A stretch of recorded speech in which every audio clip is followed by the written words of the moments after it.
The following is John Fox's account and summary of the Inquisition.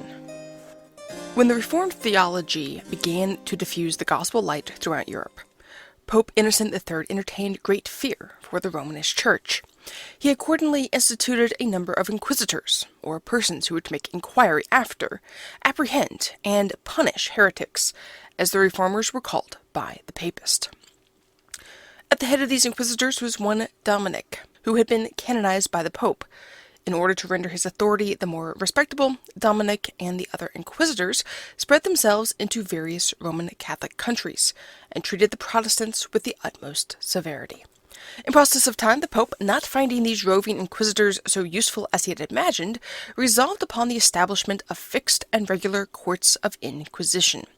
After the order for these regular courts, the first office of inquisition was established in the city of Toulouse, and Dominic became the first regular inquisitor, as he had before been the first roving inquisitor. Courts of inquisition were now erected in several countries, but the Spanish Inquisition became the most powerful and the most dreaded of any. Even the kings of Spain themselves, though arbitrary in all other respects, were taught to dread the power of the lords of the Inquisition, and the horrid cruelties they exercised compelled multitudes, who differed in opinion from the Roman Catholics, carefully to conceal their sentiments. The most zealous of all the popish monks, and those who most implicitly obeyed the Church of Rome, were the Domitians and Franciscans. These, therefore, the Pope thought proper to invest with an exclusive power of presiding over the different courts of inquisition, and gave them the most unlimited powers, as judges delegated by him, and immediately representing his person. They were permitted to excommunicate, or sentence to death, whom they thought proper, upon the most slight information of heresy. They were allowed to publish crusades against all whom they deemed heretics, and enter into leagues with sovereign princes, to join their crusades with their forces. In 1244, their power was further increased by the Emperor Frederick II, who declared himself the protector and friend of all the inquisitors, and published the cruel edicts. 1. That all heretics who continued obstinate should be burned. 2. That all heretics who repented should be imprisoned for life. This zeal in the emperor for the inquisitors of the Roman Catholic persecution arose from a report which had been propagated throughout Europe, that he intended to renounce Christianity and turn Mohammedan. The emperor, therefore, attempted, by the height of bigotry, to contradict the report and to show his attachment to popery by cruelty. The officers of the Inquisition are 3 inquisitors, or judges, a fiscal proctor, 2 secretaries, a magistrate, a messenger, a receiver, a jailer, an agent of confiscated possessions, several assessors, counselors, executioners, physicians, surgeons, doorkeepers, familiars, and visitors, who are sworn to secrecy. The principal accusation against those who were subjected to this tribunal is heresy, which comprises all that is spoken or written against any of the articles of the Creed or the traditions of the Roman Church. The Inquisition likewise takes cognizance of such as are accused of being magicians, and of such who read the Bible in the common language, the Talmud of the Jews, or the Koran of the Mohammedans. Upon all occasions the inquisitors carry on their processes with the utmost severity, and punish those who offend them with the most unparalleled cruelty. A Protestant has seldom any mercy shown him, and a Jew who turns Christian is far from being secure. A defense in the Inquisition is of little use to the prisoner, for a suspicion only is deemed sufficient cause of condemnation, and the greater his wealth, the greater his danger. The principal part of the inquisitors' cruelties is owing to their rapacity. They destroy the life to possess the property, and under the pretense of zeal, plunder even obnoxious individuals. A prisoner in the Inquisition is never allowed to see the face of his accuser, or of the witnesses against him, but every method is taken by threats and tortures to oblige him to accuse himself, and by that means corroborate their evidence. If the jurisdiction of the Inquisition is not fully allowed, vengeance is denounced against such as call it in question, for any of its officers are exposed.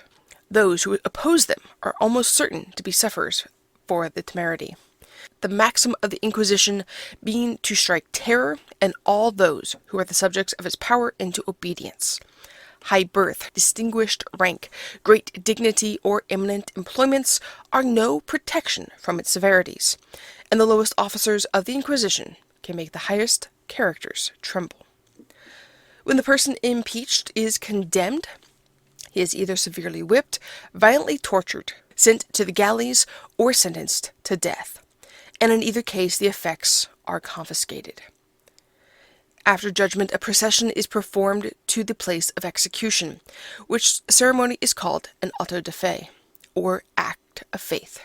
The following is an account of an auto de fe performed at Madrid in the year 1682. The officers of the Inquisition, preceded by trumpets, kettledrums, and their banner, marched on the 30th of May, in cavalcade, to the Palace of the Great Square, where they declared by proclamation that on the 30th of June the sentence of the prisoners should be put in execution. Of these prisoners, 20 men and women, with one renegade Mohammedan, were ordered to be burned.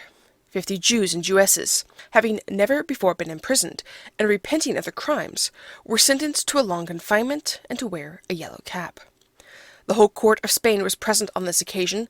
The Grand Inquisitor's chair was placed in a sort of tribunal, far above that of the king. The chief inquisitor descended from the amphitheatre, dressed in his cope, and having a mitre on his head. After having bowed to the altar, he advanced towards the king's balcony, and went up to it, and attended by some of his officers, carried a cross from the Gospels, with a book containing the oath by which the kings of Spain obliged themselves to protect the Catholic faith, to extirpate heretics, and to support with all their power and force the prosecutions and decrees of the Inquisition. A like oath was administered to the councillors and whole assembly. This mass was begun about 12 at noon, and did not end until 9 in the evening, being protracted by a proclamation of the sentence of the several criminals, which were already separately rehearsed aloud one after the other. After this followed the burning of the men and women, whose intrepidity in the suffering that horrid death was truly astonishing. The king's near situation to the criminals rendered their dying groans very audible to him. He could not, however, be absent from this dreadful scene, as it is esteemed a religious one, and his coronation oath obliged him to give a sanction by his presence to all acts of the tribunal. What we have already said may be applied to Inquisition in general, as well as to that of Spain in particular.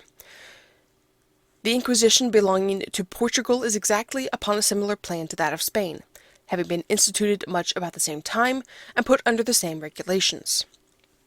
The inquisitors allowed the torture to be used only 3 times, but during those times it is so severely inflicted that the prisoner either dies under it, or continues always after a cripple, and suffers the severest pains upon every change of weather.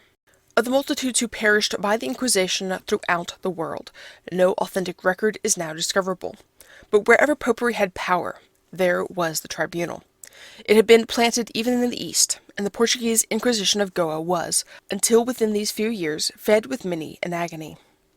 South America was partitioned into provinces of the Inquisition, and with the ghastly mimicry of the crimes of the mother state, the arrivals of viceroys, and the other popular celebrations were thought imperfect without an auto de fe. The Netherlands was one scene of slaughter from the time of the decree which planted the Inquisition among them. In Spain, the calculation is more attainable. Each of the 17 tribunals during a long period burned annually, or, on an average, 10 miserable beings.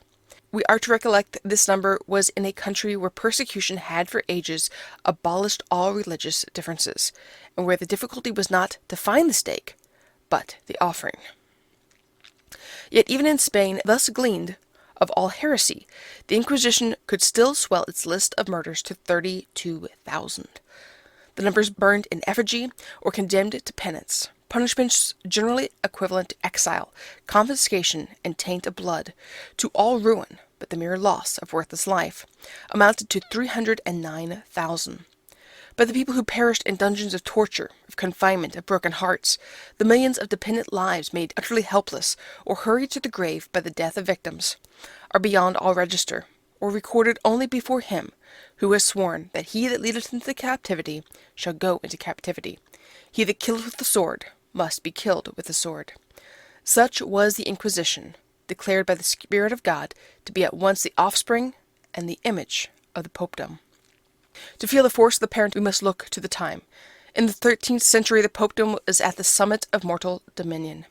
It was independent of all kingdoms. It ruled with a rank of influence never before or since possessed by a human scepter. It was the acknowledged sovereign of body and soul. To all earthly intents, its power was immeasurable for good or evil.